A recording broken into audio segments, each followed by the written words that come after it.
Hello, and welcome back to another episode of Minority Reportz podcast and digital series. I am your host, Mona Sheikh. I'm very excited for my guest today because I've had the good fortune of connecting with her thanks to another mutual, lovely human being and a lovely, very talented, amazing director and filmmaker, Tara Meal. Shout out to Tara Meal. I'm very excited to chat with this amazing director. She has been a director for Disney along one of her many gajillion credits. So I'm very excited to chat and welcome my very talented friend, Laura James. How are you? Hi, I'm really good. Thank you so much for having me. Yeah, I'm very excited to have you. I was just like, am I going to say a Laura James or am I saying Laura James? You can say whatever. You just can't find me on the internet if you look me up as Laura James because of this woman who won America's Next Top Model, which was not me, by the way.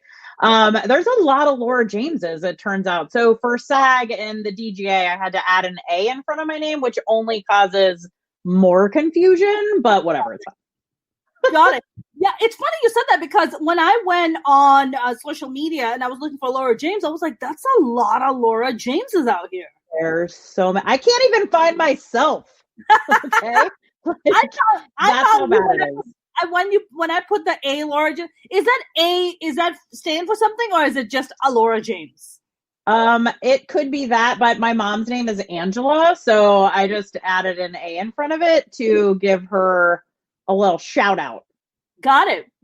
Well, I'm a fan of yours. I think we've just briefly known each other recently. Yeah. And I think what you've done is what you are is amazing. And I wanted to actually touch upon you and your career and why the hell are there such few female directors in Hollywood? What is that about, Laura? Can we kick off with that?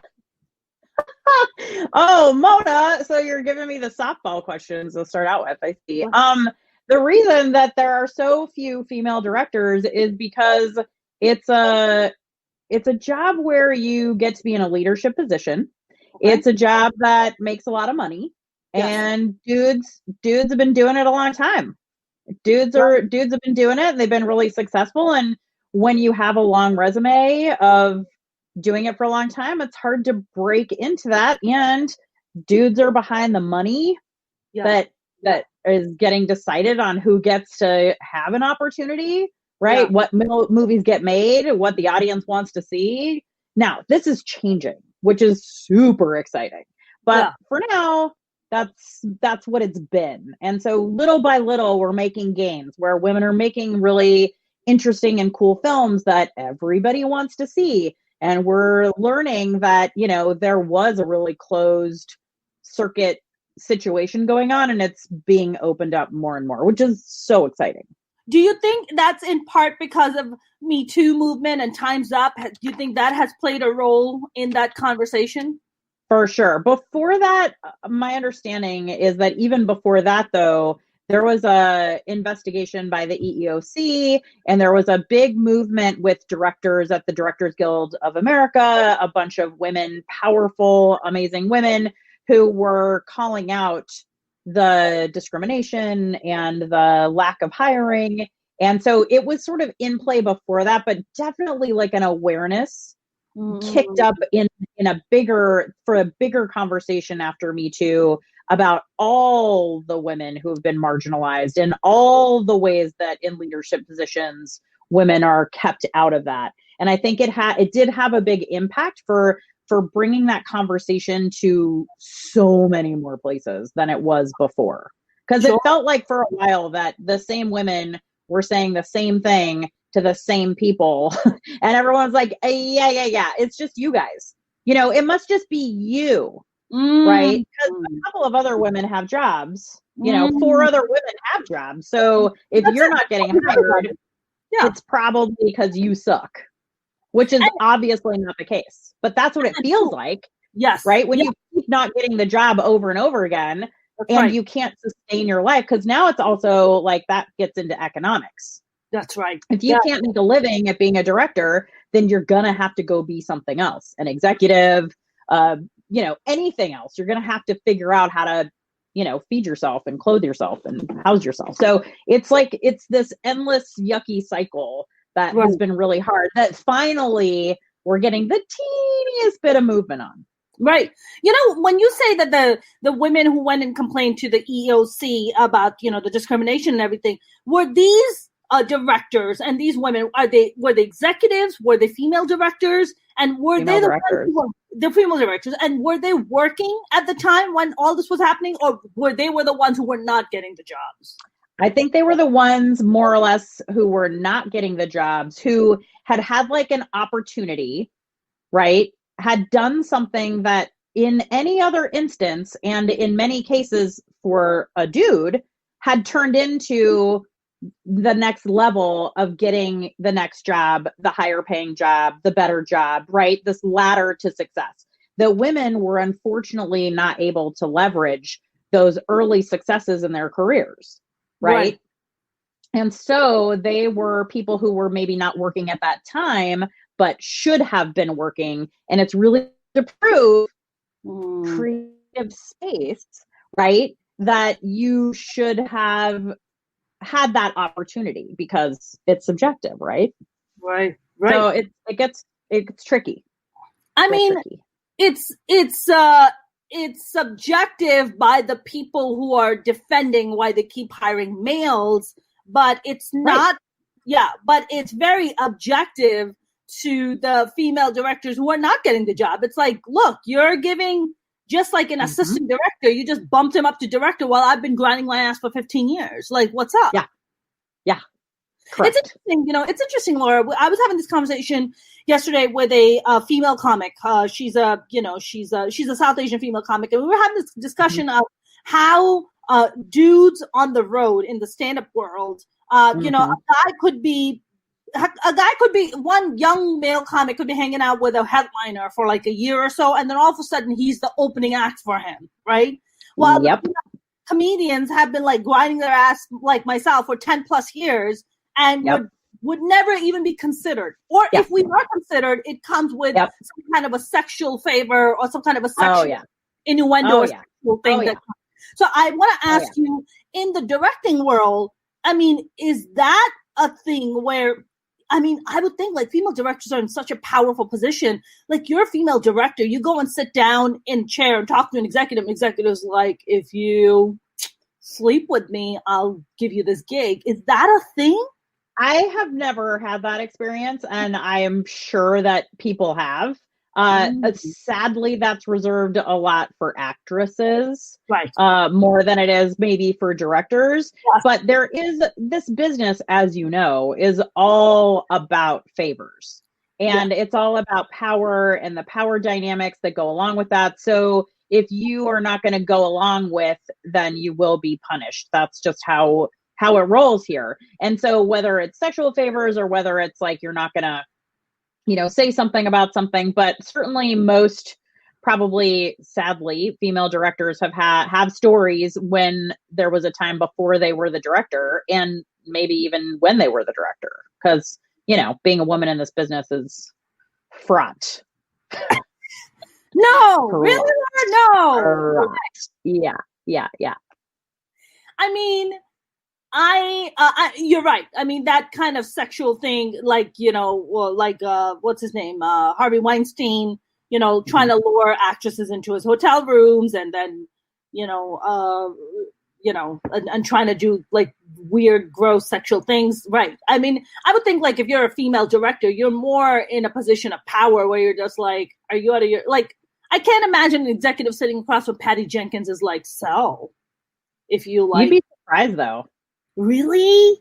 I mean, I'm not saying that happened to Patty at all. Crazy to me.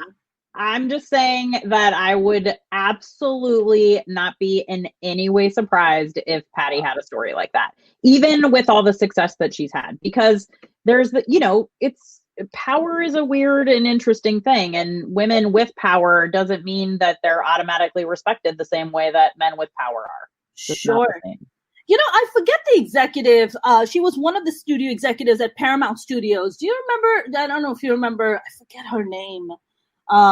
Really beautiful, very attractive woman, and she was one of the only 2 studio executives ever that have ever had a Paramount Studios. Anyway, in her book, she talked about how while she was the head of the studio, that another male, I believe it was a male actor, it was a star, who like took his pants off in front of her and was just standing there, and she was like, I'm the head of a studio.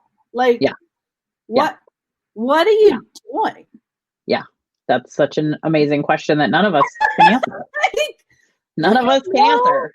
Do you know? And it's not like you arrive. It's not like you arrive at a level where that shit stops. That's the problem. You know, it's not like you arrive to a leader. Like, you can be a producer, a prolific producer or director or, you know, studio executive or runner of this country, whatever. You're still going to get some people who think that it's fine to treat you however they want to treat you. It's the weirdest. You think Kamala Harris is going to get a dick pic? Yep. You think somebody's going to flash her?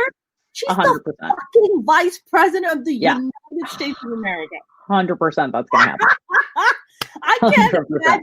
That, I'm sure she's probably already getting dick pics.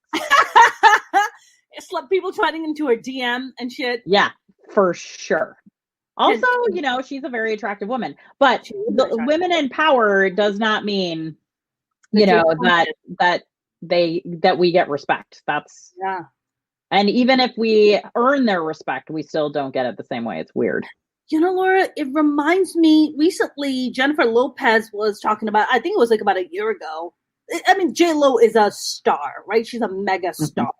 And she was talking about some executive was visiting her while she was like in the middle of like wardrobe. Like, it was like she was trying to, and then he goes to her, something to the effect of, hey, do you see this dress? And I think this dress would suit her. And she was like, okay, let me go change. He goes, no, you can just change right in front of me. And she was like, what? She's like, no, I'm gonna go to the changing room. Yeah. Jennifer Lopez. Yeah. Correct. So what? I'm stumped. There's no answer to that. I mean, we just don't even have time or the credentials to get into like the systemic way in which women are not treated with respect from all kinds of different ways that make no sense. I can't imagine Kamala Devi Harris getting like visiting, you know, like a foreign country, and then the leader of that country is like, want to see my schlong? And you're like, I don't want to see your dick, dude. I'm here to do fucking business. Like, what? Yeah. Yes, it will happen. Somewhere along the line, that might happen. And when Kamala writes her book about it, and we're going to be like, told you. Dudes. Have you known fellow female directors who've told stories like, oh girl, let me tell you what that bullshit was? Yes. Really? Yes. We tell lots of stories. And it's not always sexually based. It's not always sexual harassment, although there's a good deal of that microaggressions around sexual harassment and stuff like that. But it's a lot about respect and disrespect. Those are, you know, and just being generally disrespected, I think is a bigger conversation that we have a lot more often. What has been your kind of personal experience with, as far as like disrespect goes? I mean, you're a director, you're an established director. I mean, you have credentials, like you're solid. Like, what has been your experience with disrespect where you're like, I cannot fucking believe this person said this shit? Well, I think that what I find most interesting around disrespect, I mean, there's a ton of stories that I cannot tell here, but I have so many examples. Wow. But I think what's interesting is that there's a double standard, right? And so when you look around and you watch, because like when you're a director, oftentimes you shadow, meaning that you go observe another director do their job on set, right? For those who don't know what that is. And when you do that, a lot of times you're shadowing a male director because there's more of them, right? Yeah. So when you're watching that and then you see that they are just offered the respect of that position upon arrival, where they say what they say and they're not questioned by other crew members in the same way, doubted or made to feel like smaller in front of crew by certain different levels of crew. And this is not like all the time, but there are just these ways in which women walk onto set and you kind of have to prove yourself. There's a super funny, Women in Film made these really funny little sketches called Flip the Script. And there's this one that makes me laugh because it's like so hilariously true, where it's an all woman crew and a man walks in as the director and they first mistake him for like hair and makeup, which happens a lot. Like people will, you know, like we walk on set, women walk on set, they're like, oh, are you hair and makeup? Are you the scripty? Are you the, right? They don't know who you are, which is whatever. It is whatever, but they don't assume that you are the leader of this merry band of wonderful people. And so it's stuff like that. But anyway, the sketch is really funny because they do the reverse of how women get treated. You should check it out. It's pretty funny. All right, I'll definitely check it out. So what is the conclusion? What did they think he was? He was the craft. He keeps telling him that he's the director. They keep telling it and they finally let him do it, but they really disrespect him in a way that is like viscerally, you like really can appreciate what we go through when it's flipped. And I think that it calls it out for dudes.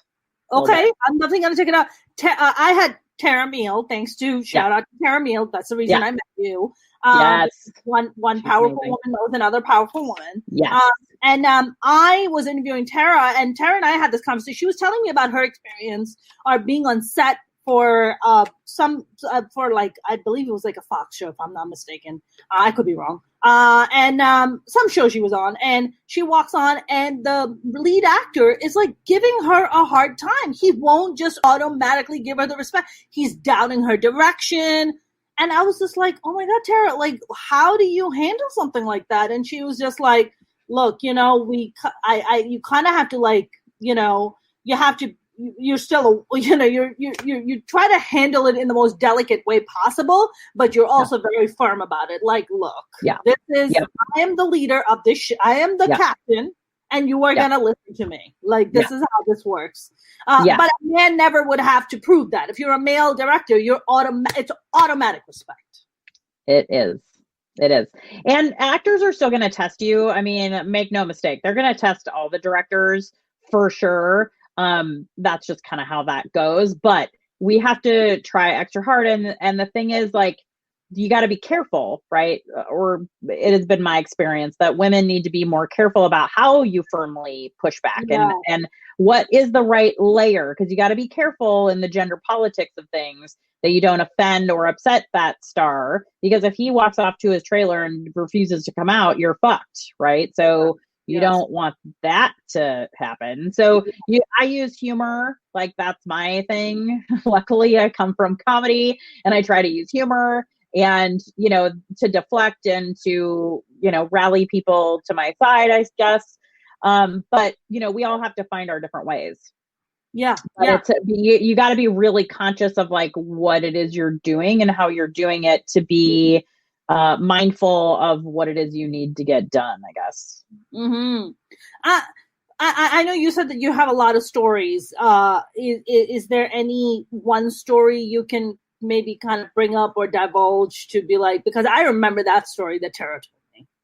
Yeah, no, I don't have any stories that are proper to share yet until these people have passed away. I feel like I can't tell those stories. Oh no, you don't have to mention names, but just like no names of any kind. Like just like, hey, I know I got hired on this gig. I went, and then next thing you know, like people are just being douchebags for like becoming a woman. No, I come from the school of if you don't have something nice to say, try not to say it at all, and not to glorify all of the horrible shit that's going on constantly. So I don't like to revisit that stuff all the time and keep sharing that, because there's so many other stories that are much more pleasant, and there are so many awesome things that have happened. So I don't like to ruminate too hard on those things. Just know that it happened. Just know that the bad things used to happen and it's less bad now. And, you know, we have to be extra mindful and just twice as good, twice as fast, twice as awesome, 3 times as rad. You know, try harder, no more, and be like super awesome. That is what women have to do in every industry to get ahead. Yes.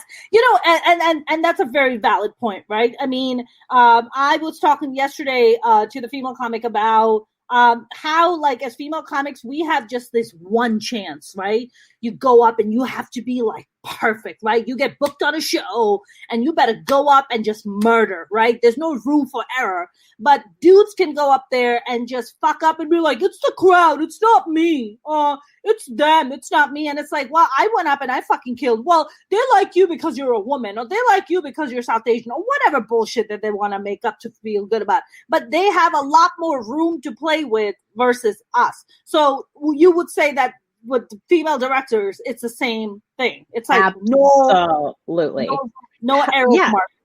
Yes. Patty Jenkins was just talking about this in the media around being, you know, concerned about the roles that, or, you know, the jobs that she was taking, because women often don't get a second chance. And if your big thing after your first thing bombs in any way, you're done. Whereas with dudes, we know that's not the case. Like, there are plenty of dude directors who have done one thing, done their next thing, and it hasn't been great. And they still keep getting money over and over and over again to keep making things. And some of them are great and some of them are not great. That's the nature of what we're doing. You can't always predict how the box office is going to go. And it's not always your fault when things don't go as well as you think they're going to go. So it's unfortunate that you do get put in director jail. Other non-women get put in director jail as well, but women for sure get put in director jail, where you stay for a long time, possibly the rest of your career. It's not something, you know, you might be there a couple of years, you might be there forever. Whoa. I think Catherine Hardwicke was talking about that too, even after directing Twilight. You know what I mean? Like, she thought that the whole, you know, world would open up to her after Twilight. That thing was massively, humongously successful. And that was not her experience at all. So did you get put in director's jail for it after that? I don't think she didn't do a second movie. She didn't do the second Twilight. She wasn't asked back, or she chose not to. I'm not sure what the deal is behind that. But which, you know, usually you get to stay with a franchise that you started. But neither her, or if we're talking about 50 Shades of Grey, the fan fiction version of Twilight, right? The Sam Taylor Johnson also did not continue with that franchise. A dude took over after that. Interesting. I mean, that certainly is not the case with Fast and Furious, right? Fast and Furious is like, they're like, we're making the 16th Fast and the Furious, and it's the same dude, just like directing. Is it the same dude? I think it's different dudes. It's the Asian dude, right? The Asian director, isn't he the one who's been directing? Yeah. Yeah, I don't know if he did all of them, but yeah, I think he came back. I think he came back and like did most of them. Yeah. So M. Night Shyamalan got put in director's jail, I think, because he did a bunch of really good movies and then had a few crappy ones, and then they just put him in director's jail. And then we didn't see. Did he go in director's jail, or is he still making a ton of movies? And he just made a TV show for Apple Plus called something with a doll. It's about a doll that's like that. Like, M. Night Shyamalan has not been in jail. He might have been in self-imposed exile, perhaps. I mean, I don't know him or anything like that, but it's not like after Signs, they were like, oh, sorry, dude, you're done. Like, if that was a woman and they made Signs and 4 people watched it, that would be that. You'd be out for a while. If not ever.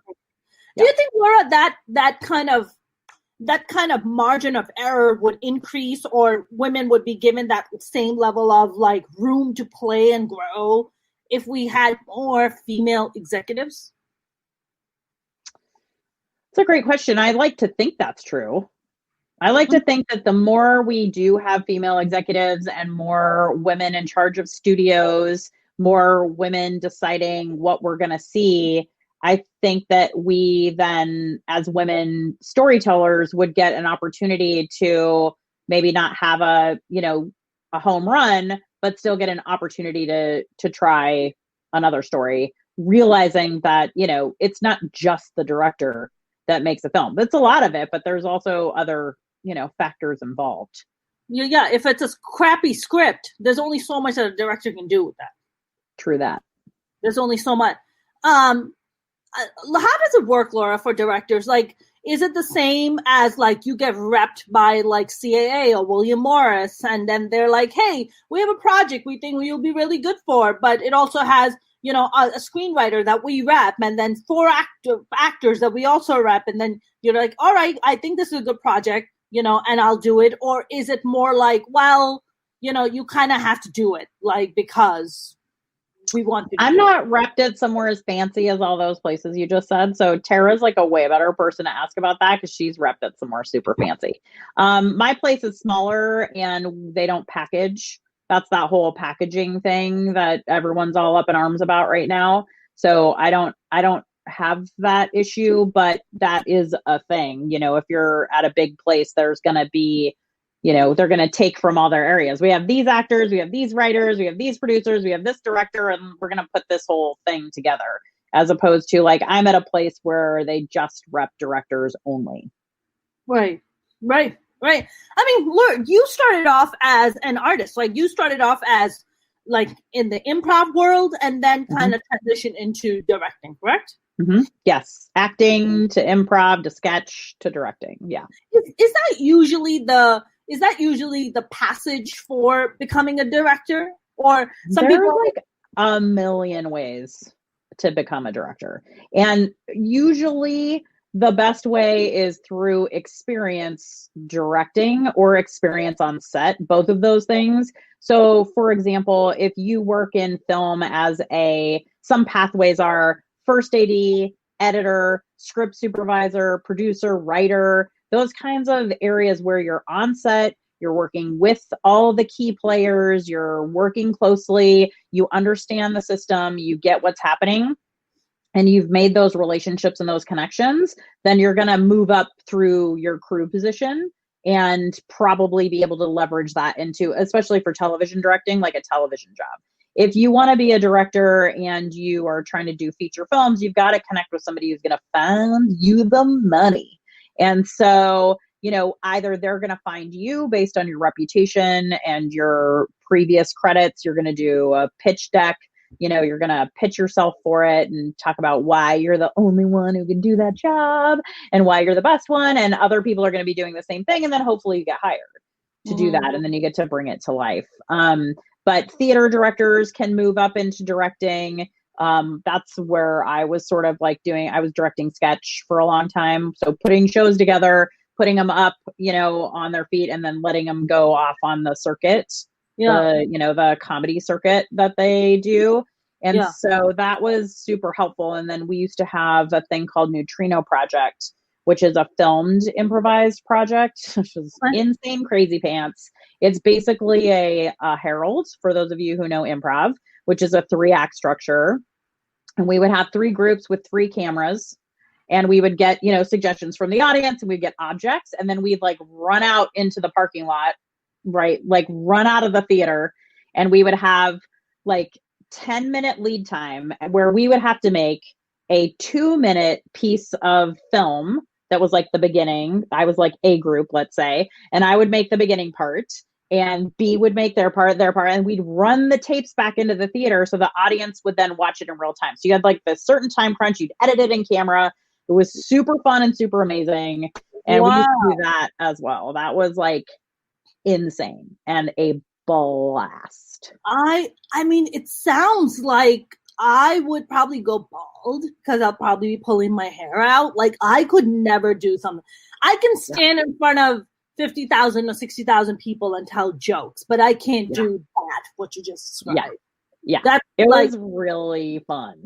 Because you get 2 improvisers basically and a runner and me with the camera. So I was also like DP, camera operator, director of the story, and you wouldn't know what the other groups were doing. And then eventually, if I was like the A director, which I was a lot of the time, you'd have to pull the whole story together at the end with all the groups. And you'd be like, okay, what was yours about? What was yours about? What was yours about? Okay, everybody get together. Okay, this is what we're doing. It was so fun. It was that's what I knew, that I was like, I really need to get into film directing. Then I happened to have a friend who's a dude who had been my mentor for many, many years, was directing at Disney Channel. And he was like, I think you could do this. And I was like, I agree, but like, how am I going to get there? And so he suggested, and it was such a great suggestion, that I become a dialogue coach, which is an acting coach at Disney Channel. What they have for the young actors is somebody who really gets them ready for being on stage, helping them learn how to act sometimes, helping them mostly memorize their lines and be ready, because there's kid hours and there's all these restrictions. So making sure that they are super ready to go out there and nail it and get it done quickly and not fumble around on their lines or forget their blocking or any of that sort of stuff. You're there for them. But it's a little bit of everything too. It's a little cool aunt, camp counselor, guidance counselor, nurse. It's a lot of that sort of role, because you're with them for many, many years, and they're young people when you start, young people when you're done. So and then I was able to leverage that and those relationships into directing finally. So that was awesome. I mean, that's pretty incredible. Like, what was the first show that you worked on at Disney? It was the first show as a dialogue coach was Austin and Ally, where I started directing in the third season. Wow. Yeah. And that was you starting as a dialogue coach, and then you were just like, hey, I think I might be really good at directing this. Yeah. And they were like, we think so too. You should come on in and do that. It wasn't quite that easy, but yes, essentially that's what happened. I just cut, because I said it a little earlier on than like season 3, so it took a minute. But it was hard to get all the ducks to line up in a row. Even though I had been there, and even though I'd been there for every episode, and even though it was still a lot. And my friend Bob, who was my champion and mentor, he threw his sort of like weight into it and was like, I really believe in her. And, he was huge in making sure that opportunity came my way. So, yeah. Do you think, Laura, if Bob had not stepped in and kind of thrown his weight to be like, hey, that would you have been able to be given that opportunity? If Bob Not sure. Yeah. Not sure. Because that was really what tipped it over. Right. I mean, it's look, I think this is a thing that I've noticed in every, pretty much in every, when it comes to entertainment. I think in any profession, whenever a dude steps up and is like, this girl right here or this woman right here, she's worth her weight, people were like, yes, because he said it. Yep, that's right. And he's super well respected, and they loved him, and they knew that I had a long relationship with him, and that and so yes, his seal of approval, his stamp of endorsement was very important, and probably was the big difference. Laura, I would have maybe gotten there eventually, but he definitely helped me get there faster. Yeah, absolutely. I mean, I feel like, stand-up comedy, directing, producing, I guess even acting, maybe acting's a little different, but I think the other 3 professions that I mentioned, I think a lot of people don't realize that, when you're a young male, like whether you're a producer or a stand-up comic or a director, guys don't have to worry about a biological clock. A dude could just be about to be fucking croaking at 85 and still like pump out like some glue, and then a woman could be impregnated and just like, I have his child. And it's just like, with us, it's not like that. There's a biological clock that's ticking. So we're fighting against all these odds of like, I'm a woman, I'm not getting these breaks because all the breaks are being given to dudes. And then on top of that, you're fighting the biological clock. Like, oh my God, nature is like not on my side. If I want a family, then I gotta make these sacrifices of maybe taking some time off from my career, or build myself up so much, or hustle so hard, or try to hustle so hard that I get to a point where if I want to take a break, it's not going to dampen my career. You know what I'm saying? Right. Yes. All those things are true. Yes. And I think a lot of people never really talk about the biological clock of women who are in these professions. It's like we have to we have to sacrifice. Like dudes don't have to sacrifice on a level that we do. Not the same way. And I think that's really interesting you bring it up, because you're also talking a little bit about ageism sort of accidentally. But like sometimes if you're too young, then you don't know enough and you can't have an opportunity, right? Because you're too young, you're not experienced enough. And then when you get into your middle years, you've got some people have family things and they want to have a family and they've worked for a long time, and that becomes challenging to take a couple years off and then get back into the flow. It's like double dutch, and you're standing on the edge of it and you like want to get back in, but like you can't get back in. And then there's also a certain amount of, when you're old, whatever that is these days, which I don't even know what age is old anymore. Because in Hollywood, it's like 28. For actors, for sure. For directors, I'm not sure. And there's something about like if you have a bunch of experience. 35. All right, Laura, it's 35. But there's also like you need to be older enough. You need to be old enough, or perceived to be old enough to have the respect, but you can't be old because then you're not cool or something. I don't know. It's like there's so many tight ropes to walk. It's hard sometimes to get anywhere. That whole old thing, like like mature but not old. I think that's maybe that. Okay, mature but not old. Yeah. Does that also apply to male counterparts though? No. Damn it, Laura. No, Jimmy Burrows is 80-something years old, and he directed every episode of Will and Grace before COVID for the last 2 seasons. How old is he? 80-something. Wow. I did not even know that. And he started directing, like, Taxi 100,000 years ago. He has, like, thousands, literally, of episodes of television.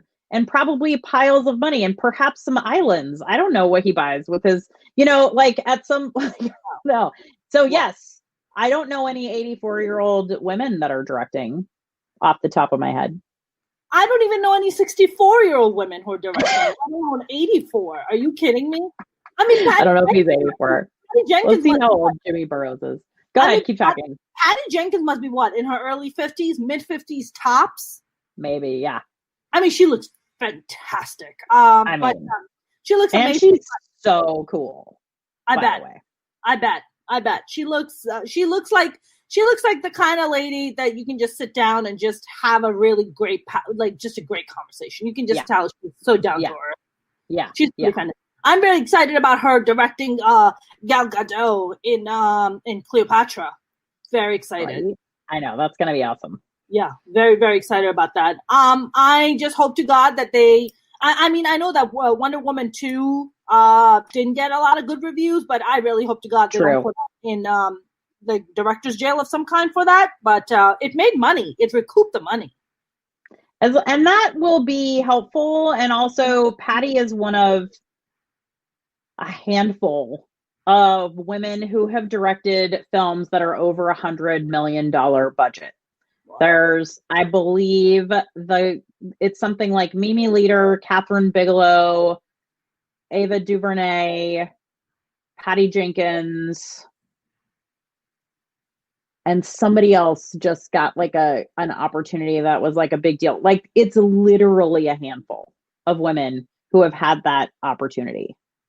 Laura, what percent? I read some crazy number about the amount of percentage of female directors that are in Hollywood. I think it's less than 1%. It's something super tiny. If we're talking about feature films like box office, things that have been released at the box office that are feature films, something about the amount of theaters and seats in theaters. Like, I don't know what the breakdown is exactly. I'm not a feature director, but it is appalling and it's shocking. And also sadly not surprising because the number stays remarkably sadly low year after year after year after year. We were talking about the Burrows director of Will and Grace. It kind of reminded me of a conversation that I was having someone with about Jerry Seinfeld, right? Like Jerry Seinfeld did a Netflix special and then got paid. I was like, why? I was like, you could have just given that money away to someone else. Like, You have so much money. Like, are you going to take this to the fucking grave with you? You have so much money. So much money. You're the highest paid fucking comedian in the world. What in the actual fuck? I don't know. Fucking. I wish there was a cap on money. Is it greed, Laura? What is it? What is it? I don't know. I'm not a dude, so I don't know. But you notice, or I've noticed just in my peers, that women seem to be centered. This is non-scientific, by the way. But the women that I know, they seem to be interested in quality of life and work-life balance and arriving at a place where they have the resources, money being that resource a lot of times, to enjoy their lives, whether that means going on vacation to Tahiti or, you know what I mean? Like always, going and doing an Airbnb in Paris or whatever with their families. Like I noticed that women desire that and prioritize that. Whereas the men, I notice, again, non-scientifically, are much more interested in working to prove that they still are important, that they are relevant, that they're needed, that they're wanted, that they're sexy men. I don't know. I don't know what that is. I mean, every time I see I'm sorry. Like, look, kudos to Jerry Seinfeld for all the achievements that he's had. Sure. But when I see Jerry Seinfeld, I'm like, another fucking special? You could have given it to somebody like myself. You could have given it to at least 10 other fucking female comedians or 10 other comedians, period, that you could have taken that small portion of that money and just given them that opportunity. Yeah. Or does he have like women open for him that he leaves at the front of his thing? No, of course not. No. Laura, he got confronted. I forgot, this was like an ESPN a while back or something. Yeah.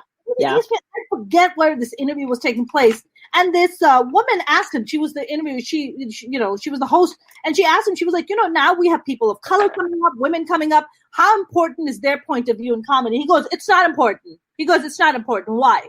Why do we need to have that?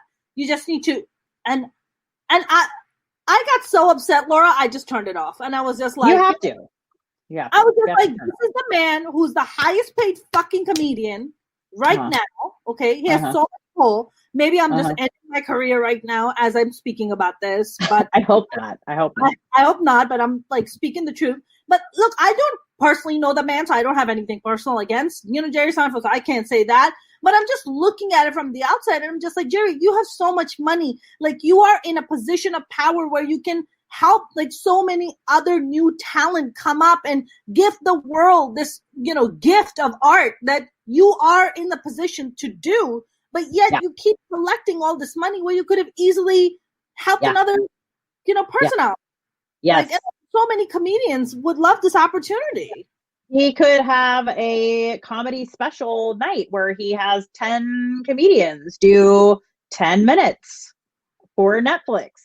The Jerry Seinfeld sponsored comedy extravaganza. Yeah. He could do that. Sure. But he doesn't. Yeah, absolutely. And, I've never heard, I do have to give a shout out to Patton Oswalt. And Patton Oswalt is one of the realists. He really is one of the realists. Yep. His agent's assistant came to see my show. She discovered me at the Comedy Store and went and pitched me to Patton Oswalt himself. Wow. And showed my video to him, and Patton Oswalt was just like, yep, book her. Have her open for me for like 3 nights straight. Like, I opened for him at Levity, like in Oxnard, right? For each night it was a packed room of like 300 or 400 people each night, right? Packed. Yeah. And it's just me and Patton Oswalt. And Patton didn't have to do that. He doesn't know me from nothing, right? Yeah. Right. And for him to like just be so compassionate and being so kind. So that's just an example of how to, you're in a position of power. You have the ability to give younger talent, right, this opportunity. Like I cherish that so much that I'm like, wow, like that's a credit that I have that I would have never really even had the opportunity. Yeah. Right? Yeah. And he gave it to you and you ran with it. Just like men are given that opportunity to get in the door and then prove themselves. And if we can't get in the door, we can't prove ourselves. And sometimes we're going to kill it, and sometimes we're going to be less awesome. And then we still need another chance after that. Because the other thing is you get better at doing something after you've done it a bunch of times. You don't just do it one time and then that's it. That's correct. You know how to do it now. That's correct. And again, it goes back to the margin of error, right? The margin of error for, male comedians or male directors, male producers, so much more than female, right? We have to do it first time. We have to get it right while the biological clock is ticking. And while you're probably like slapping away a dick that it's coming your way. I mean, it's just so much shit to just describe my life. That's my life. Everything about it. Slapping a dick away, talking to your eggs to be like, hang on, I'm working on it. And then you're just trying to juggle all these fucking things, right? Yep. Yes. And then, showing up on set and then some dude's like, I don't have to respect you because you have a vagina. And you're just like, nah, dude, I'm the fucking director. Like, hey, talk to me, Yes. It's a lot. I'm exhausted. I need to take a nap now, Laura. I'm burnt out. You're like describing some of the not nice days of my life. I feel that hard. Fuck. Have you ever just had like a fucking meltdown where you're like, I need a goddamn moment right now or I'm going to stab somebody? No, I mean, you can only ever do that very, very internally. Like if you ever did that outwardly, you would literally never work again.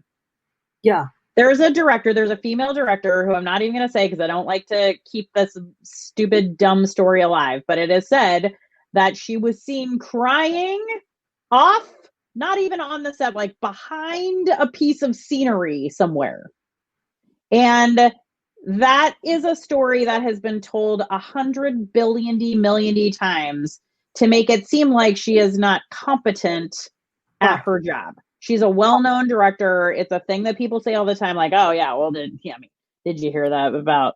And it's like, we also have to stop these stories. We have to stop continuing these stories. And I talked to my male friends about, especially crew members who were on set, because I think that some of the things that we want to change are being careful about how we talk about people. This is true of stand-up comedy. This is true of directors, actors, every industry. This is true. You want to be careful that the dudes don't stand around and say things like, ugh, she's really difficult. God, she's such a what is she like on her beard?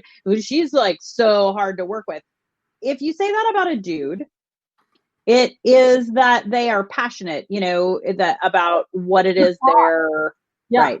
They're into it and they're being a dick because they care, right? Whereas if a woman does it, it's completely unacceptable and they don't have their shit together. And the little bit of respect that you have maybe earned is gone in a flash. So I feel like you can't outwardly show any of those things, and dudes are allies, of which there are many, just need to be mindful that if they are dealing with a director, I tell my friends, my really good friends, I'm like, no matter what, I don't care if she is a bitch.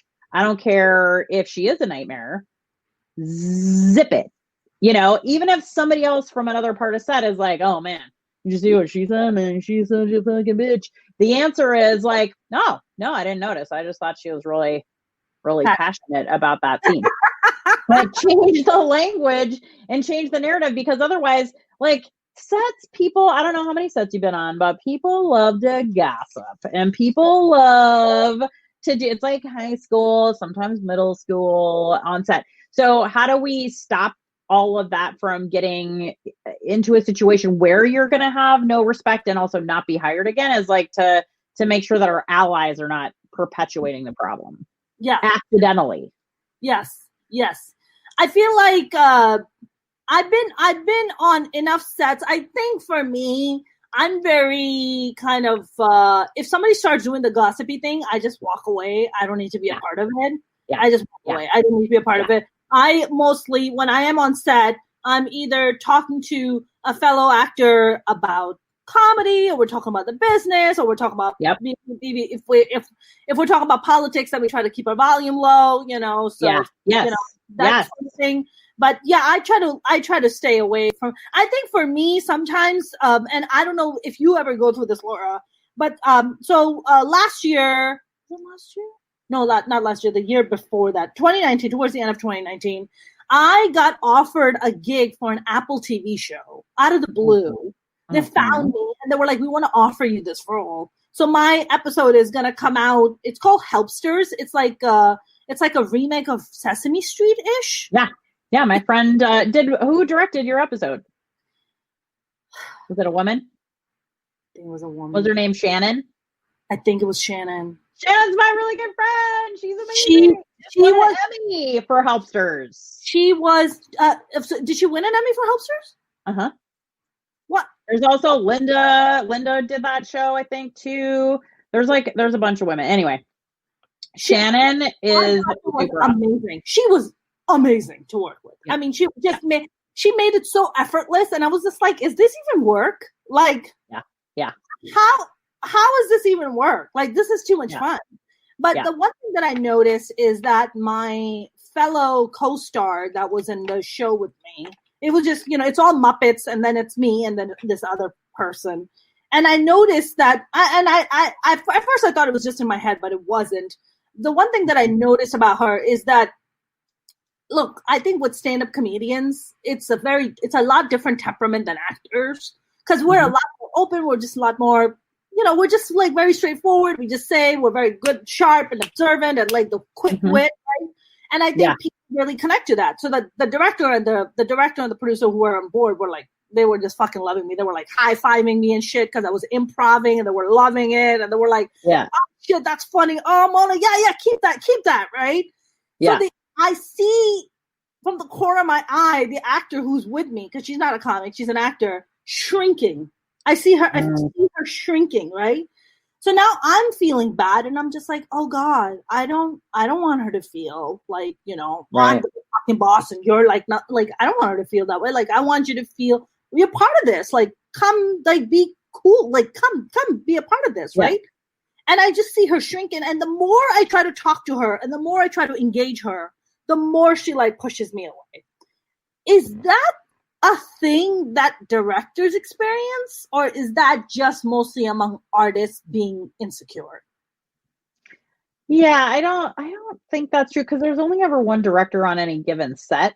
That's the one cool thing about that. So that comparative, but you can be diminished by other crew members, that are making your life hard. I mean, a first AD can really mess you up. A really unpleasant DP, a really unpleasant producer or showrunner can really, really F you super hard. So, yes, I think it depends on how you handle it. And the more someone, is climbing up your ass, the more you might choose to shrink as opposed to, keep trying to exert your power. Like, sometimes it depends. TV shows are, being a guest director is a special kind of interesting political navigating scenario as opposed to a feature.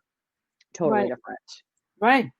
I bet. I think what you're describing is mostly actor stuff. Yeah, I think so too. I think that's and it's interesting because when I was leaving, I went to my room or whatever that they gave me, and I was changing everything, and I was like, oh, let me say goodbye to the actor. They're like, oh, they left already. And I was like, oh, how hurtful. I was like, oh, that's too sad. Like, I wanted to say goodbye and see if they wanted to exchange, and she was just like, fuck you, bitch, I'm out. And I was like, no, I think you got to do that now. You do that on set. Because once you go back to your room, you're just out. You got to get out of there. Get in and get out. Yeah, I mean, for me, it wasn't like that. I was just like, can I just lounge out for another 30 minutes? This is so fun, I don't know. People who are newer to doing it are definitely safe, but people who like do it all the time, you're just like, exactly. Like, it's like, the cartoon, like dust underneath their feet behind them as they go. It's like that. They leave a trail. But I don't think it was personal. Yeah, I agree with you. I think I've done that on other sets I've been for, like, commercials and different stuff like that. But I think I just genuinely had so much fun and genuinely felt so appreciated and genuinely felt so respected that I was just like, can I just hang out and just like watch you guys? Is that cool? Yeah. You know, it was like kind of like that. Like, yeah, cool, hang out. Also, there's Muppets. I mean, exactly. How cool is that? How often do you get to see that? Like Muppets, like talking to you, where you're just like, oh, and those actors are brilliant. They are brilliant. They're beyond. Wow. I mean, their minds are so fast. Like it's comics, like we're pretty sharp and we're pretty fast. But man, they are just like all. Even when the cameras are not rolling, they are just bam, bam, bam, bam. I mean, it's amazing. Like working with Muppets is really like a dream come true for me. I know, right? I think that's so cool that you got to do that. That's awesome. I think for me, like I grew up in Pakistan, and we watched Sesame Street, and that was like the one closest thing, and as an adult now to like work with like Muppets, that are like Sesame Street Muppets, you're like, what is happening right now? Like I'm just an immigrant child. Like I know. What is? I feel like you've arrived. I don't know. Well, I feel like you did it. I did. That's it. I need to wrap up my career. That's it. That was it. Nailed it. And done. That's it. I'm leaving. That's exactly. I actually wanted to ask you, you're not from LA. Where are you born? No, I'm from Northern California, a place called Placerville, which is near Lake Tahoe, or sort of in between Sacramento and Lake Tahoe. Small town. Okay. Got it. Where they discovered gold. Wow. Did you grow up in a family of artists? No. I was the only artsy fartsy person in my family. And did you like early on, like at what age were you just like, you know what, I'm going to be a performer. I'm going to be in showbiz. My mom says, and I don't remember this because I don't have memories of when I was 3, but allegedly when I was 3, I pointed at the TV and said, I want to do that. And so apparently, and I used to perform around the house like you do. I was a very outgoing, but also leader type of child, because I also used to get in trouble for making the next door neighbor kids cross the street. So that was not allowed. The neighbors across the street were not allowed to cross the street without a parent. But I was like, hey guys, I'll watch the street. You guys cross the street and then we can play. So then Nick and Jenny would cross the street and we would all get in trouble because apparently I had to get in trouble too. So I was always bossing kids around. So it's sort of no real big surprise that directing. I think what's interesting is who knows what I was pointing out. When I pointed at the TV, my mom didn't know that women could be directors. And honestly, neither did I. And so I think I also pursued acting because that's the thing that you do, right? Women can be actresses and I liked performing and I loved being in front of people. I used to sing and dance, and my mom had me in dance class when I was young and all that sort of stuff. And then I found theater though really when I was in high school. I was a cheerleader, which but my grandmother interesting. It was my grandmother was a cheerleader, my mother was a cheerleader, and for some reason I was carrying on the family tradition of cheerleading, which was not my jam at all. Yeah, they would never consider me as a cheerleader, like ever. But I danced for a long time, right? So I had taken dance for a long time, and so it was a more fun thing to do than dance class, right? Because you learn these cheers but then you had to go with the dudes on the bus, the football dudes. You'd have to go. It's just not. You have to wear your little tiny outfit, even when it was snowing, because I grew up where it snows, and in the wintertime it's cold. And this is before you could wear sweats. It was a long time ago. Anyways, I found the theater, and theater would have rehearsals in the evening, and so I had to pick between continuing on with cheerleading or doing theater, and there was like no contest. I was like, theater! And so I totally became a complete and total theater nerd. I was down there all the time because the theater, we had this beautiful theater off away on the edge of campus, where they had built this thing. And So I spent all of my time there and I loved every second of it. Then I went to college for it. I was hooked. But again, I didn't realize that directing was the thing I wanted to do for a long time. Because it just didn't even occur to me as a possibility.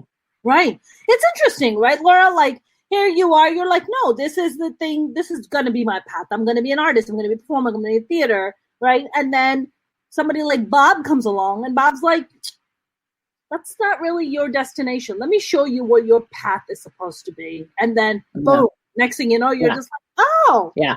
Oh my God, I should have been. Well, I had given up actually before Bob came in and totally helped me out. I had given up acting. Actually, I had tried to. I came to LA. I went to college. I got my degree. I came to LA. I was doing improv. I was doing comedy. I was doing all kinds of stuff, and I was in this troupe of other improvisers that I had been with for many years. And I looked around one day. And I was not, this was in the 90s, and Janine Garofalo had all of my parts. She had all three of the parts. Damn you, Janine Garofalo! Were available for not the traditional looking lady parts. And more power to her. She's amazing. I think she's hilarious. Yeah. So, but I looked around at my blonde, beautiful, everything they're looking for actress friends who were doing like Kelly McGillis as the Top Gun character in San Diego at some convention center for, dudes selling insurance or whatever the fuck.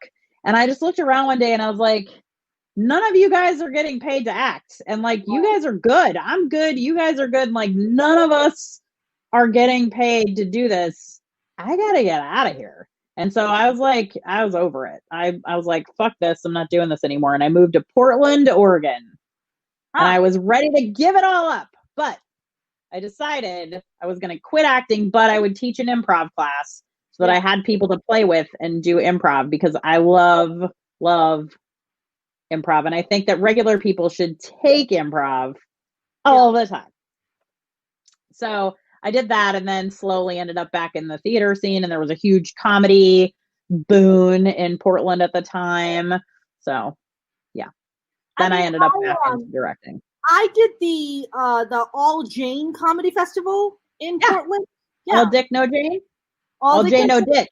Yeah, I mean, Stacey Howell. Do you know who? Yeah, that's Curious Comedy was where I was. That's where we used to do all of that stuff. I lived right down the street. Curious Comedy opened up. And I was like, hey, what's going on in here, guys? And they were literally just still painting the walls. Like, it was not even done yet. And I talked to Stacey and I was like, oh, I used to do improv. She's like, hey, you should join us. And I started teaching there. And I was part of the players there. And that's where, when I was talking to you before we had an offline conversation about stand-up comics, we used to do tons of work with stand-up comics, and they were such amazing improvisers. That's where we did Neutrino Project. All that stuff was at Curious Comedy. Wow. Stacey. Yeah. Stacey and our good buds. I love Stacey. I love that festival. I just had the best time. The food is off the chain in Portland. I mean, off the chain. I mean, the food was amazing. Also, Stacey's amazing. Stacey's amazing. She's shout out to Stacey. Shout out to Stacey Howell. She's wonderful, and she's just, and it's very powerful, right? I mean, what she does with this All Jane Comedy Festival, like, it's so important. I feel like the conversation that we're having about changing the narrative and changing those things, where it's just like, well, you're a lady, so let me just give it to the dudes. It's more about people who are sitting in positions of power and decision-making spots. That when those change, then the conversation also changes, right? Because it all trickles down. Unless you're a Republican female, then go to hell. But that's the point. But I feel like people sitting in positions of power, making those shots, calling those calls is what changes things, right? I mean, Stacey's not like, oh well, you didn't really do well on this show, so I'm just never gonna book. It's not like that. It's just like. No. And those were the shows that I started directing with Stacey, actually. Stacey's shows, her improv with, she did 2-person shows, and then we would go places with them. So I started directing officially with Stacey. Wow. I love that so much. Now, Yeah. you're not with Disney anymore. You don't direct shows for Disney anymore, right? Not right now. No, I do Right. not. And did that stop because of the pandemic, or even pre-pandemic, you had just kind of like looking to transition to another? Yeah, I'm looking to transition out of kids comedy into more teen drama.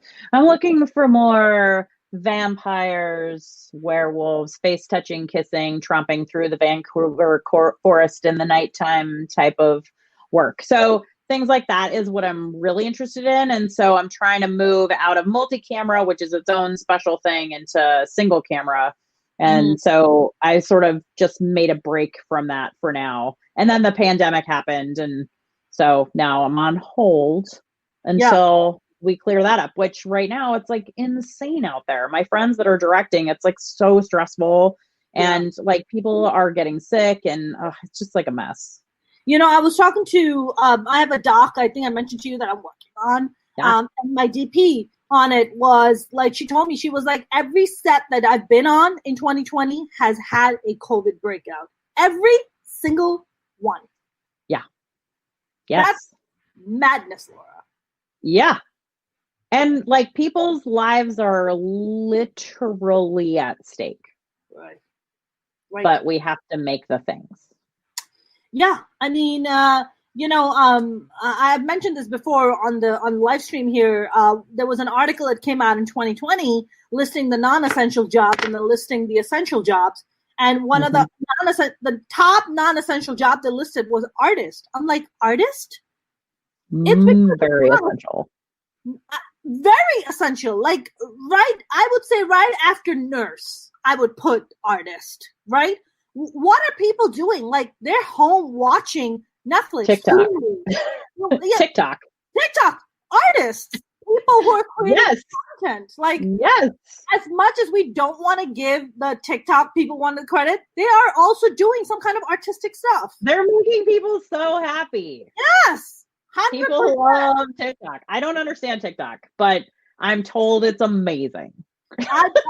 I've recently been racking up videos and views on TikTok, so I'm really excited about it. I've been starting to put up content on. I mean, TikTok is very easy to gain followers and very easy to gain. It's a lot easier than Facebook or whatever, other social media. So it's a lot easier. What for you, Laura? Like, do you every so often then just go and like update your director's reel, or after a while you don't even need to do that? Like Patty Jenkins doesn't have a director's reel. No, Patty does not. I had to make some shorts because that's what directors do. A reel is hard. People say directors need a reel, but for those of you who are directors, yes, make one because everyone says you need one. But what that really is questionably the cinematographer's work, or, it's hard to know what the director actually did exactly. So director's reels are kind of a silly thing. But again, if you're a director or aspiring director, make one, have it on your website, but whatever. What you really need to do is be making short films, short film, micro shorts, those kinds of things that show your point of view, show your style, show what you're into. So pre-pandemic, I made some shorts and then they sort of slowed into the post process during pandemic times because it's like, there's not really a due date that is really imperative anymore. But yeah, I think you have to just make work. If you want to be a director, if that's what you aspire to do, then you have to make things. The challenge is that making things costs money. That's right. Yeah. So it's another barrier to entry, and why we don't see a lot of people of color, women of color specifically, is traditionally they don't have the same resources. So for example, you have a lot of dudes who are like, I got my camera when I was like 12 years old and I was making my things and I got this and I had all these resources available to me.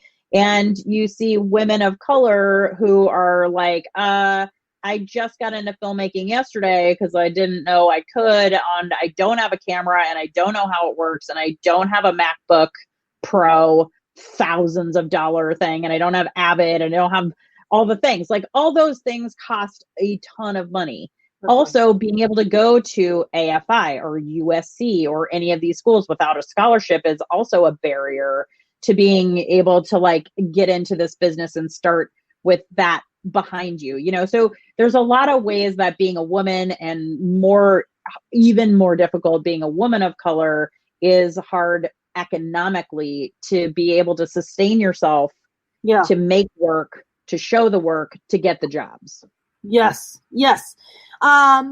I have noticed, I've come across two female directors, not Taramil, but another two female directors, women of color, who are married. Like their husbands, like that's a resource. That's a huge resource. They don't have to worry about paying the bills. Like the husband has got that covered. Like the house, the food, like groceries, like that's covered, right? So they can go on and do the things they do. So yeah, I mean, look, Laura, even for me, right?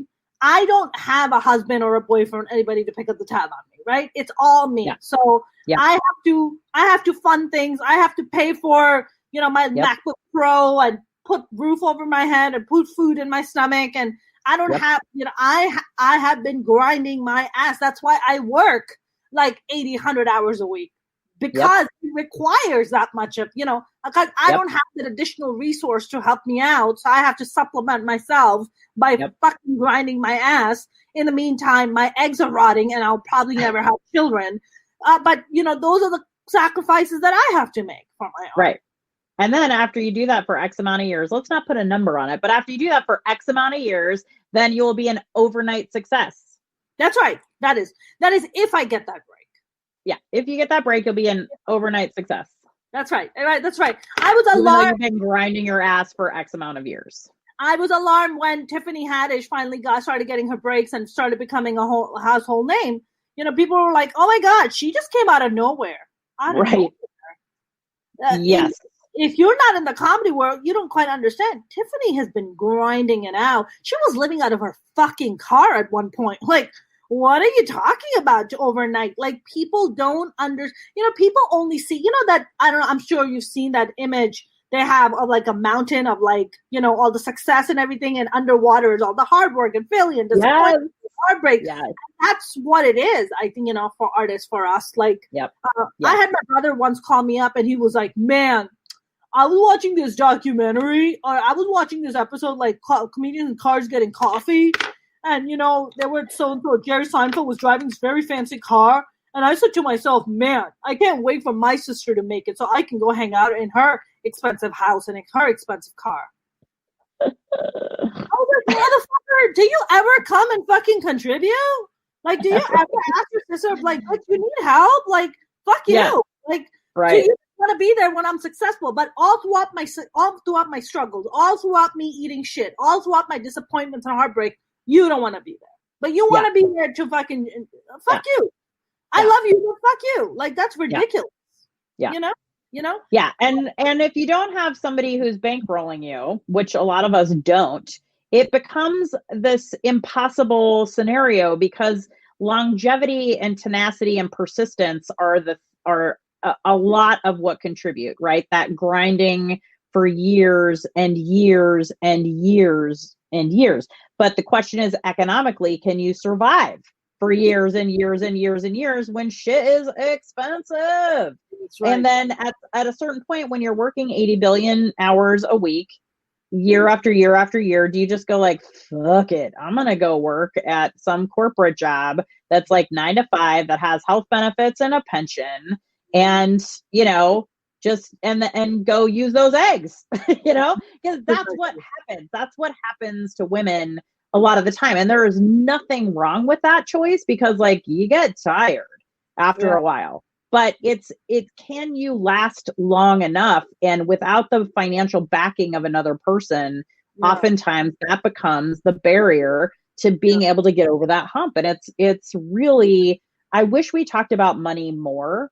Mm-hmm. And about like the earning power of women. Because like, if you're a woman and you're doing television directing, if you don't get X amount of number of episodes, if you don't earn X amount of money, you don't get your DGA benefits. And if you're not earning your DGA benefits, then you're paying like everybody else, health, things. And all of this stuff starts to add up, right? And so if you can't sustain that, you're going to take another job. You're going to be a script supervisor. You're going to be a dialogue coach. You're going to be an editor. You're going to do these other things. And then as you get better and better, or you're esteem grows in that industry, of course you're going to keep taking those jobs, which takes you farther away from being able to do the directing thing or being seen as a director. Like, you must not be that serious if you're over here earning money as a script supervisor or whatever. And it's just this really complicated mess.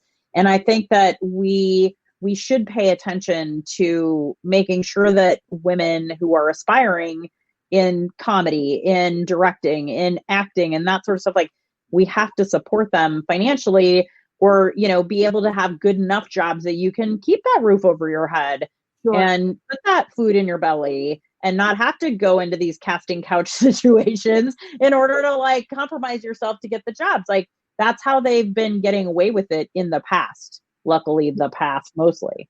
Yeah, but Laura, you also know that in our business, it's either feast or famine. Like, that shit needs to change, right? There needs to be like, you know, you have actors and actresses making like $30-40 million. It's just like, so for instance, right, Judge Judy made $75 million, right, in 1 year, right?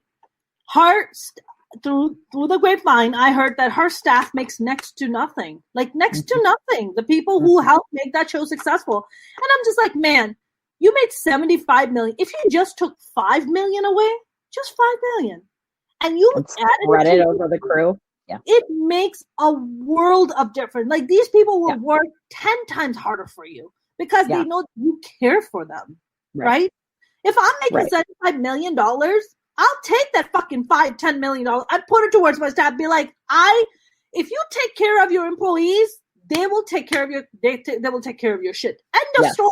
There's no. It's been proven time and time again, right? Yeah. Just take care of your people. So to me, it was really disappointing that how greedy do you have to be like, you can't fucking give $5 million? You bet you made $75 million.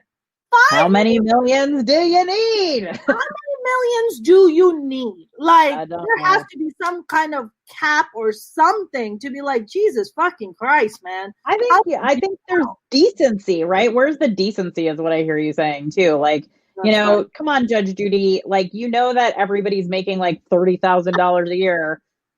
You like throw these poor people a bone. Like, and like, do rich people know how much it costs to live in LA now? Because whenever Judge Judy moved here to Los Angeles, like, it was a quarter of expensive as it is now for whatever it was, right? Like, inflation in LA has gone so outrageously crazy high.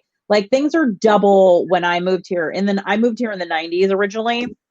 And like, everything is twice as much. Housing is twice as much. Food is twice as parking is twice as much. Parking tickets are twice as much. You know, like, all that stuff is twice as much. And I was just talking to a friend of mine.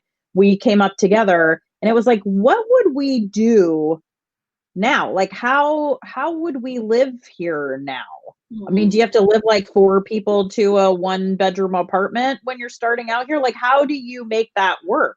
Because if you're making, like, when I was a PA, when I first started here, I was making, I think, $400 a week. Wow. Right. And that's before taxes. Wow. And I was working 60 hours, 70 hours a week, right? Because that's what PAs work. You work like your ass off and you get paid nothing. And it's, you know, rite of passage and yada, yada. But if you're already poor and your parents aren't sending you money, or you're married to somebody who has a real job, or however money comes to you, if you have no backup, then you're scrambling, right? And so PAs are not making that much more now than we were back then, sadly. I don't know what they're making now, but it's not a lot. Yeah, I mean, look, and I think that's a problem also in Capitol Hill, right? I mean, AOC had to call out Senator Chuck Schumer to be like, you're not paying your fucking interns? Pay your interns. Yeah. Pay your goddamn intern. If you claim yourself to be so progressive and so liberal and you're on the Democratic side and you work for other small people, fucking help them out. The ones who work for you to make you successful, for you to be able to do whatever the fuck you do. Yes.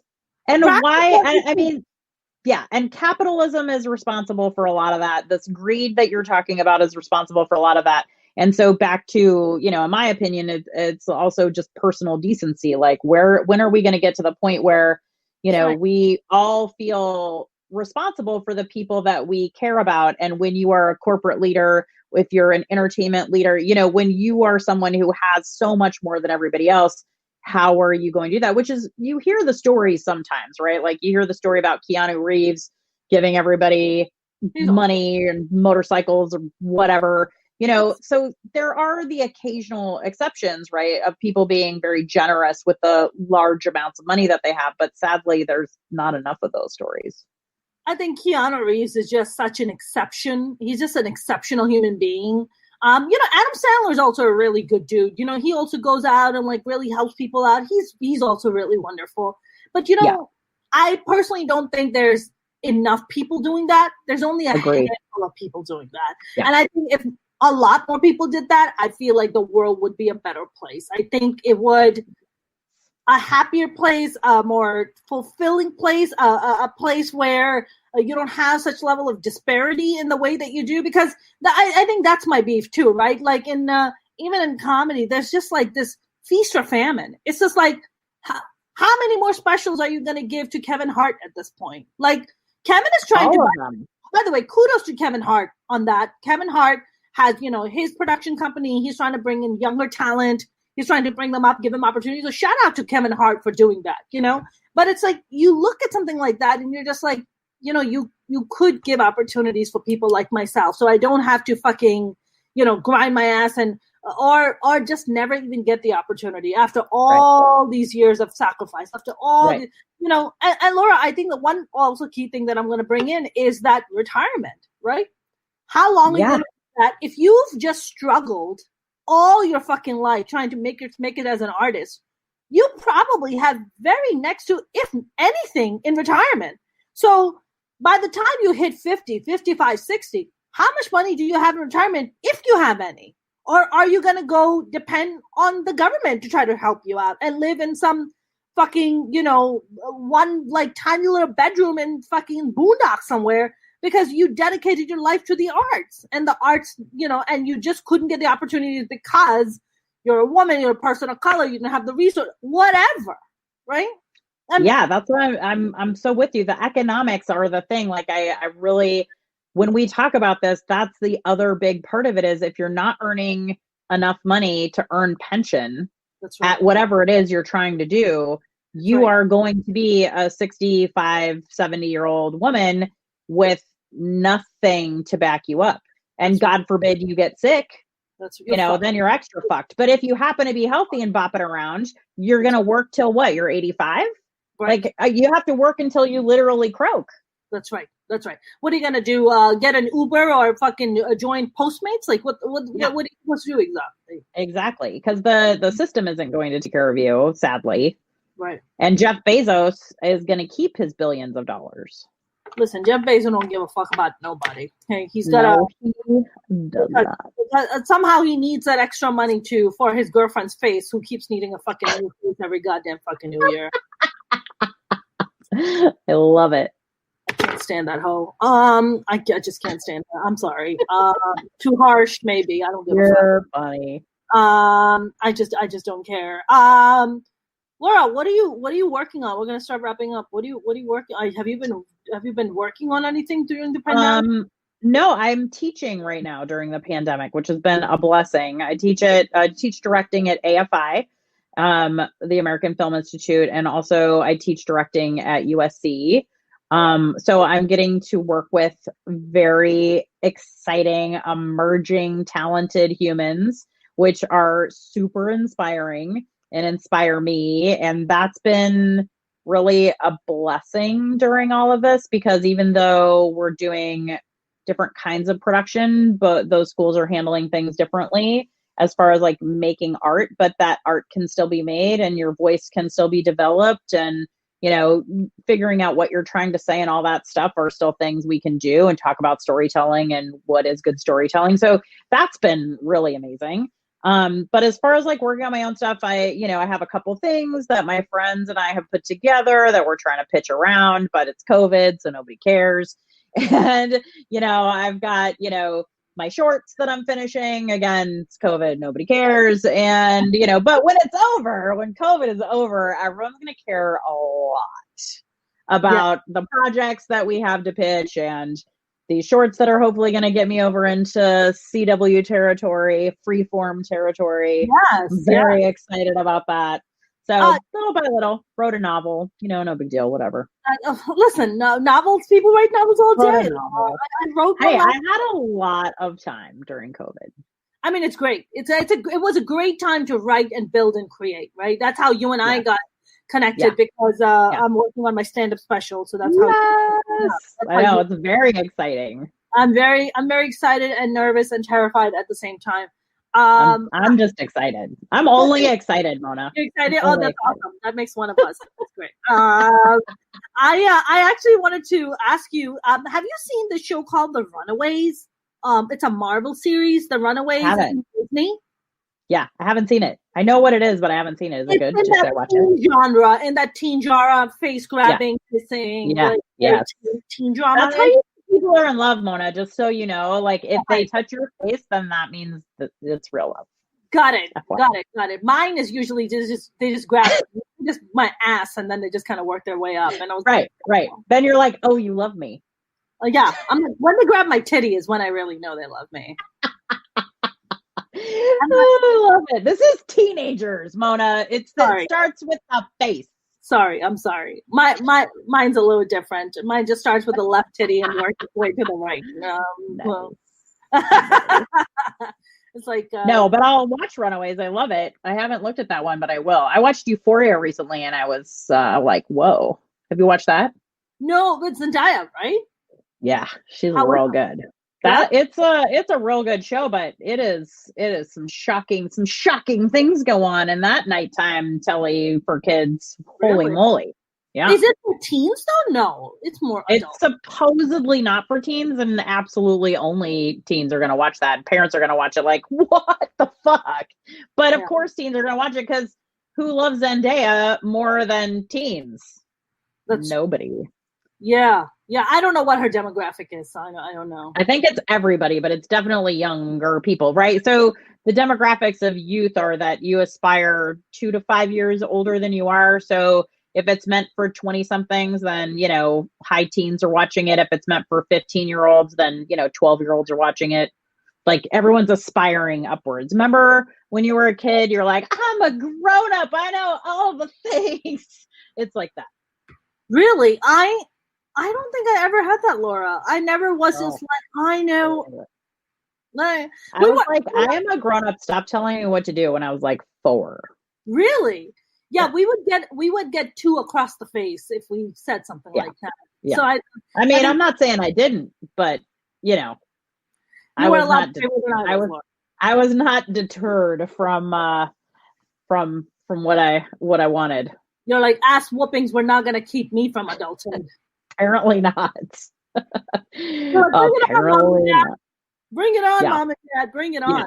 We weren't, Laura, in our household, we weren't even allowed at dinner table to be like, when I grow up and when I have kids, we weren't even allowed to say that. It was just no. Yeah. There was no talk, which is abnormal. Now looking back on it, of course, I grew up in a really fucked up dysfunctional household, but now looking back on it, it's just like, that's really abnormal to not being able to let your children express themselves that way. Yeah. Like, I'm so lucky that I have a really incredible mom who was very, very much supportive of my brother and I.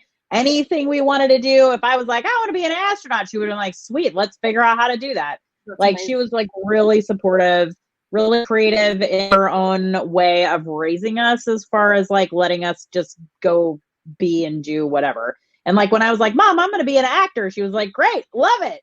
I'm into it. She wasn't like, are you sure that you don't want to get an accounting degree? Which is what a lot of parents say to people who want to do. I mean, I can't tell you if I had a nickel for every actor that I met who was like, I got a degree in psychology, economics, whatever, because my parents just told me that I couldn't get my degree. And then they go back to school anyway. So parents out there that are telling your kids not to get a theater degree, just let them do it. Right. Plus, it'll help them get whatever job because you can act like anything at the interview. So it's actually super helpful.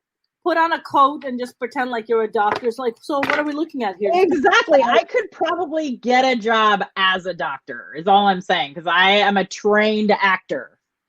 Just get that male confidence and you're good. Yeah, that's all it is. Yeah, all just be like, So what are we looking at here? Oh, it's heart Do a little surgery. man spread. Just act like you know what the fuck you're talking about. You're in. You're like, heart surgery? Not a problem. Not a Nailed problem. it. You're like, nailed Not a it. problem. I've done many. I do them all the Got time. it. Broken Real a lot steady of hearts. hands. Yep, broken a lot of hearts, fixed a lot of hearts. What's up? I think you should get a job as a heart surgeon, Mona. I think you'd be great at it. You know, let me tell you, Laura, if I ever, and believe me, I was recently talking about quitting the business altogether because I'm so fucking frustrated. I was thinking, I was recently thinking, I was just like, you know, I was talking to a friend of mine who's a lawyer who's actually just commented, said, yeah, man, Robert. Robert's a very successful immigration lawyer. And I was talking to him and I was like, man, I'm so fucking frustrated. Like, maybe I should just quit the business. Like, maybe I should just go to law school. He's like, try it. Give it a shot. And if I ever quit the business, I would probably become a lawyer. Yeah, well, you could also go to law school and still work the business. And then when you get out of law school, you'll be a lawyer and a stand-up comic. Oh, God. I don't know. I mean, law school takes a lot out of you, Laura. Just for like 2 years, though. 2 years? 2 years. 3 years. Is it 3 years? I don't know. Ask your friend. So did you know? Robert.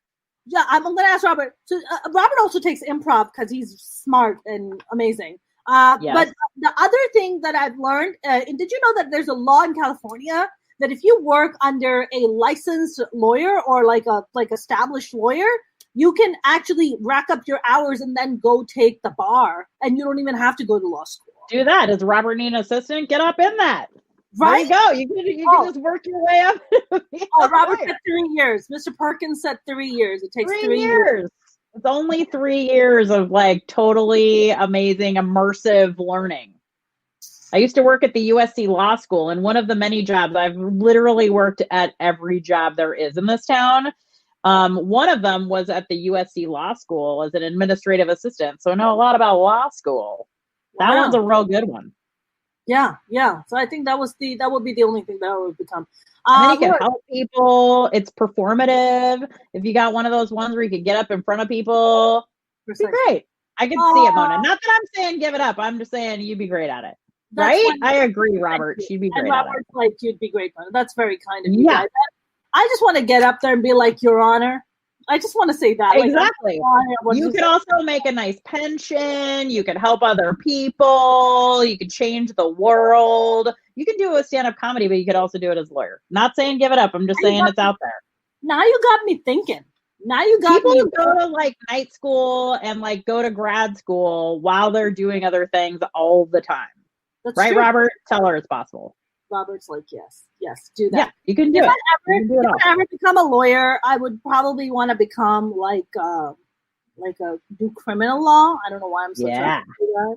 Yeah, exactly. Like dudes with like tattoos on their necks, like showing up. Yeah. We're like, what's up? And get them out of jail, or do you want to get them out of jail, or do you want to put them in jail? Depends on how well. If they don't pay me well, then fuck them. Put them in jail. If they pay me well, then I like this career path, and so there's something to do with lawyers and actors. I think because I was also like, I'd be a really great lawyer because I think there is that performative aspect of it where you have to get up in front of people and you get to talk, or at least that's how they do it in movies. I don't know if that's how it really is all the time. Probably mostly sitting in an office typing up bullshit, but you know. Right. It's not like the movie lawyers who get to have these amazing monologues. Right. Or maybe it is. I don't know, Robert. I'll have to tell you how it is. Robert has to. Robert's a very successful immigration lawyer, and he goes by the immigration professor. Oh, that's very helpful because I feel like a lot of people probably really, really, really need his help, especially now more than ever. Yeah. I mean, Robert has been on my live stream. I mean, we had a very in-depth conversation about, about the kids that are being put in jail, or rather in, cages, and, why this whole conversation, what people come out and make arguments. It's like, well, why don't you come the legal way? It's just like, look, if you're escaping fucking poverty, you know how much it costs to come to America? My parents spend a lot of money coming to America, like a lot. And we were one of the fortunate ones that my dad made enough money to be able to do that.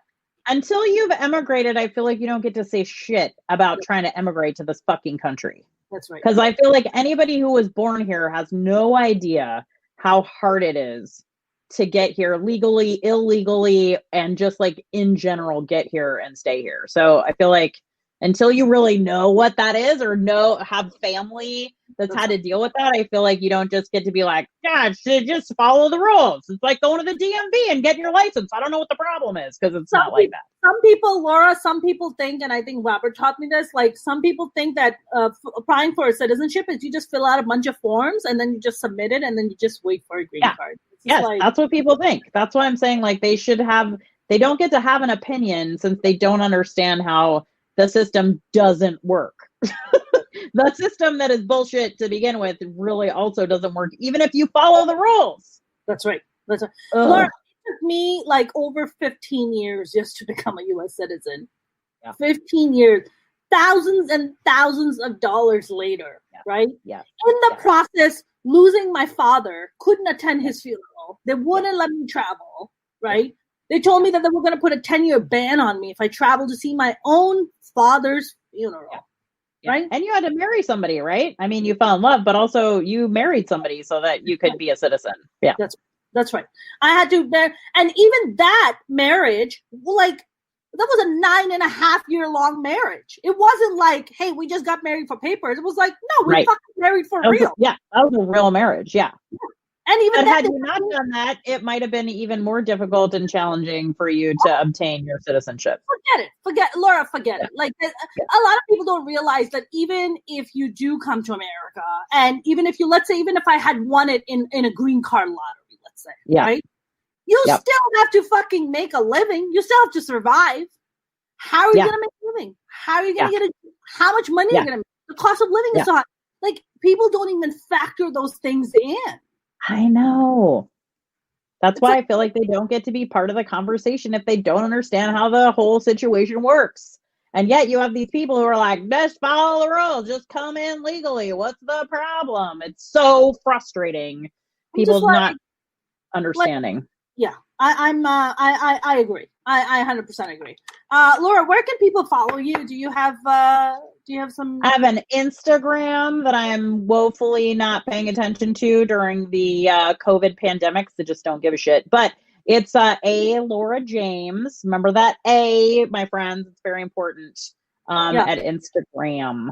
And then I'm also on Facebook, but I'm literally never there because we're all supposed to get off Facebook, guys, eventually. So I mean, yeah, apparently. Okay. It's allegedly a very evil place, and eventually we're gonna do something else. TikTok, I don't know what we're doing, but I'd say Instagram is the best place. We're gonna TikTok the shit out of this. Is what we're gonna TikTok the shit out of 2021 through 22 before there's something else that's different. Laura, let me tell you something. I don't even want to say that 2021 is my year. I just want to stop saying that period from this point on in my life. I love it. I just want to be like, I'm just going to do the best I can and see what's up. Yes. And you know what? It's all going to fall into place eventually, whatever that is. Here's my belief. This is what I really, truly believe is true. Okay. When however we get there, we're going to end up where we're supposed to be. We're maybe going to go the fast route, or maybe we're going to go the scenic, windy route. But eventually, we are going to end up where we were supposed to be anyways. So you don't have to stress about the path and the journey that you're on, because you're going to get there. You're going to get there eventually. Right. I agree. Thank you for that reminder, Laura. Thank you. You're welcome. Appreciate it. My friend, this was a great conversation. Thank you so much for your time and being so generous. Thank you so much. Oh my gosh. I love you for having me. That was so kind of you to even have me on your super awesome show. Yeah, thank you for being here. I'll send you the link to the flip the script thing, and maybe you can put it in the thing. It's hilarious and also very upsetting. I would love to see it. Thank you so much. Laura, have a good night. I will talk to you soon, my friend. Good night. Bye. That was the lovely Laura James. I enjoyed that conversation so much. I know you guys did too. If you haven't followed me on my YouTube channel, please do. You can go to youtube.com/Mona Sheikh, my last name and the word comedian. I'm also on TikTok. You can follow me on TikTok at Mona Sheikh Comedian, you guys. That's right. I am TikToking it every day. I'm trying to post as much cool videos as I can. Please do go watch my playlist, Mona's Rants, Minority Reports podcast, my stand-up. I'm getting so close to wrecking up my hours to be monetized on YouTube. So if you guys could go and subscribe to my YouTube channel and watch those playlists, that would mean the absolute world to me. So it will be amazing. You can also follow me on Twitter and Instagram at Mona's Comedy, and of course on Facebook at Mona Shake Comedian. You guys have a lovely evening. Stay safe out there. I will see you tomorrow with a brand new guest. Have a good night.